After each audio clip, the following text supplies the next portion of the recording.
മഗ്രിബ് നമസ്കാരം കഴിഞ്ഞിട്ടുള്ള പ്രാർത്ഥന, ആ പ്രാർത്ഥനയ്ക്ക് ഉത്തരമുണ്ട്, പാഴാക്കി കളയരുത്. അള്ളാഹു നമുക്ക് ഈമാൻ നൽകി അനുഗ്രഹിക്കുമാറാകട്ടെ.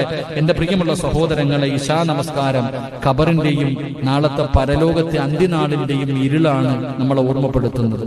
ഇശാ നമസ്കാരമൊക്കെ വല്ലാതെ ഇരുളാണല്ലോ.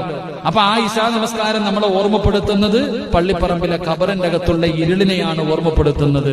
അപ്പൊ ഇശാ നമസ്കാരം ഏതെങ്കിലും ഒരു മനുഷ്യൻ നിസ്കരിച്ചാൽ അവന്റെ ഖബറും മുഖവും അള്ളാഹു പ്രകാശിപ്പിക്കുമെന്ന് ആദരവായ പ്രവാചകൻ നബി മുഹമ്മദ് മുസ്തഫ സല്ലല്ലാഹു അലൈഹി വസല്ലം മരിച്ചു കിടക്കുമ്പോ ചിരിച്ചുകൊണ്ടും കിടക്കാം, ഖബറിന്റെ അകത്ത് പോയി കിടക്കുമ്പോ പ്രകാശവും അള്ളാഹു നൽകും. അള്ളാഹു നൽകി അനുഗ്രഹിക്കുമാറാകട്ടെ. എന്റെ പ്രിയമുള്ള സഹോദരങ്ങളെ, സുബഹി വല്ലാതെ പ്രയാസമുള്ള നമസ്കാരമാണ്. കാരണം നല്ല ഉറക്കത്തിൽ കിടക്കുന്ന നമസ്കാരമാണ്. ഏതെങ്കിലും ഒരു മനുഷ്യന് സുബഹി നമസ്കാരം ജമാഅത്തായി നിസ്കരിച്ചാൽ അള്ളാഹു അവനെ മുനാഫിക്കീങ്ങളിൽ നിന്ന് രക്ഷപ്പെടുത്തും. അതുപോലെ തന്നെ നരകമോചനം നൽകി സ്വർഗം നൽകുമെന്ന് ഹദീസിന്റെ